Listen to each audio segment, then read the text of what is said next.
салом алейкум тамошобинони азиз, бо шумо ҳастам Саида Раҷабова ва апам Раҷабова Моҳира.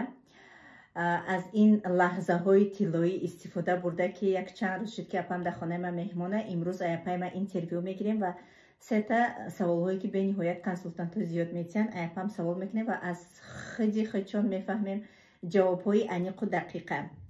якум саволи мо ҳамин фарқияти Faberlic аз дигар компанияҳо дар чист? салом алейкум ҳамватанони азиз, апа ва хоҳарони меҳрубон. бисёри компаниҳо дар вақти дар кор даъват мекунанд, регистратсия бепул, сайт падарка, хеле обучение бепул мегӯянд. ин дар ҳама компаниҳо ҳаст. лекин фарқияти компания Faberlic аз дигар компаниҳо дар чие ки маҳсулоти компания, ассортименти компания бениҳоят зиёд аст. баъдан дар компания Faberlic бизнес сохтан осона, нархош дастрас аст. мисол ҳар як иминои ҳамин занҳое ки дар Тоҷикистон зиндагӣ мекунед, шумо шароит дорем ки ҳамин маҳсулоти компания гирифта истифода барен. сертификати ҳалол дорад. баъдан духтараки хушро вақти дар компания Faberlic регистратсия мешед, компания Faberlic да боз шумо дар компания айрӯи заказтон падарка метиҳад. шумо фақат магазини худтон ҳалиш мекунед. агар шумо аз компания Faberlic ҳам харидорӣ накунед, аз магазин мехаред. мисол чизе ки ҳар рӯза дар истифодабари зиндагии мо чизои дар корияда. ҳаст тариқа компаниҳое ки маҳсулоте доранд ки ҳам қимата ҳам мисол на ҳама мисол харида истифода бурда метавонад. мумкин мега ки манда ҳамин чиз дар кор нест, ма бе иям зиндагима пеш бурда метавонад. лекин дар Faberlic бе стресс пасидашӯӣ ҳозир ҳеҷ кас дар хонаш наметавонад ки ба собуни сиҳ мисол пасидашӯва средства харида метавонад. шампун, зубная паста ва нархошон бениҳоят дастрас аст. ва сертификати ҳалол. дуюм саволи мо ҳамчун зани муваффақ ба шахсоне ки тоза дар ҳамин ширкат пайваст мешаванд, шумо чӣ гуфтаниҳо доред? вақти дар кор даъват мекунанд, мисол як тарс вае ки дар дили ҳама ҳаст. ҳар як зане ки мебояд дар компания регистратсия меша, оя ман метавониста бошам, оя ман наметавониста бошам. ин дар моям буд. вақти омадем баъдан одамое ки гирди атрофи модан фақат чӣ мегӯянд, накун, наметавонӣ, бо қарздор мешӣ, бо банкрот мешӣ. ҳамин хеле дар гирди атрофи мо ҳама вақт ҳаст. ман чӣ мехоҳам гуфтан ба он одамое ки нав дар компания регистратсия мешаванд?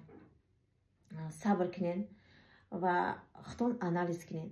компания на танҳо мо одаме ки шумо регистратсия мекунед, на танҳо авай пурсида метавонед. ай гуглам, ай ютубам, ай дигар сайтҳоям шумо дида метавонед, маълумот гирифта метавонед дар бораи компания ки компанияда ягон ҷои фребу ягон ваш нест. компания Faberlic системаи сохтагие ки ягон каса фреб карда наметавонад. ай меҳудаи кор биромадӣ, пули нақс кор карда метавонед. ай ҳастанд занҳое ки меҳудаи кор биромада наметавонад, баъд компанияро гунаҳкор мекунанд. ва сеюм саволи мо аз нигоҳи назари шумо дар ҳамин Faberlic кор кардан расходи калон дорад ё ин ки чӣ хел? бале, бисёр занҳое ки мебоянд ай ҳудаи кор намебурем. фақат ман бисёр комментариёро мехонам, ҳушмон рафт ай харид кунед дар Faberlic, пули бисёр расход кардем, пул мо намо мегӯяд. ман ҳайрон мешавам, барои чӣ ки дар компания Faberlic расходи зиёд кардан дар кор нест. ман бизнесмен ба 225 сомон сар кардагием. мо фақат чизои дар кори хона. компания Faberlic правилаш қати гуфтагӣ нест ки мо харем, на дигар одамое ки хай мехаранд, мефурӯшанд, метонанд ош шавашонад. ин аз яна фоидашон аст. лекин правилаи компания қати компания гуфтагие ки шумо истифодабарандаи маҳсулоти ман шавед ва дар компания ман клиент биёрем ки маҳсулоти маро харида истифода кунад. ман чӣ хеле ки пештар гуфтам, шумо фақат магазини худтон ҳалиш мекунед. он чизе ки дар зиндагии хонаи шумо барои тозагии шумо дар кораи ҳаррӯза истифода мебаред, ҳамин чиза ай магазини ай компания харидорӣ мекунед. бисёри занҳо вақти ай компания мехаранд мегӯянд ки мо дар компания расход кардем, лекин ай магазин мехаранд намегӯянд ки мо расход кардем, маҷбурам бихаранд ай магазине ки ай Faberlic хариданда як воҳима як чи вай мекунашонада ки пас бояд бизананд компанияра. вақти ами як чиза мегӯянд ки хуб гуфтӣ ҳавай хуб меша, вақти як чиза бад гуфтӣ ҳавай дар назарат бад чида рафтан мегирад. вақти мо ами ҳар як ҷои кори ҷое ки диромадем ҳамин чиза ба мо хуб қабул кунем, мо муваффақ шуда метавонем. расход надорад Faberlic. одаме ки барои зиндагии худаш харидорӣ мекунад. бо ҳастанд мо дар команда мо занҳое дорем ки бо ҳамсоя хештаворе ки кор намекунанд дар Faberlic даваё адена бо таварабарот мекунанд, бо айвай адена фоида мебинанд. беғарз ай оили кушанд. اپا و خواهر عزیز، در آخر ما چی گفتنیم که ما قطعی اپم هر دومان مکتب میانه تمام کردگیم. ما یکم جو سپیڅیالن برای فبرلیکا یاد گرفتن خواندگی نیستیم، دیپلم نداریم، در مکتب گپ هم خواندگی نیستیم. تربیه البته از پدر و مادر میروه. مادر ما برای ما هم پدر بودن هم مادر بودن. برادرای ما در تربیه ما رولی کلانه بازی کردگیان که ما میگیم دخترایی که در راه راست خداوند هدایت کردگی کلان شدگیم، با او رو شوهر کردگیم، فرزنددار شدگیم. بیزنس چی را طلب میکنه؟ فقط صبر آدمی زاده که در هر یک زنی مسلمان صبر دیده میشه و طاقت دیده میشه. پیشروی علاقه موفق شدن این از خواهش شما وابستگی داره. شما را هیچ که مجبور کرده نمیتونه. یا اینکه اگر ما تو پاگاوز قطعی پام گپ زنیم، ما دل شما را یفته نمیتونیم تا اونجایی که شما خودتون هم خواهشی کار کردن نداشته باشین. ما یگام اپتی کاری هم نداشتیم.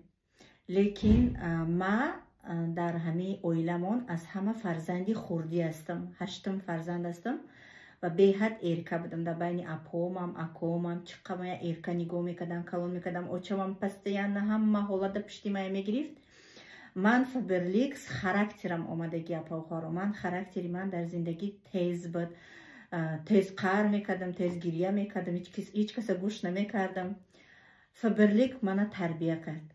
من آرام شدم در فبرلیک. منو خاراکتر ما دیگه کرد. با زنهای روبرو شدم، با شخصیت های کار کردم که از تربیه و یا من خودم اصلاح کردم.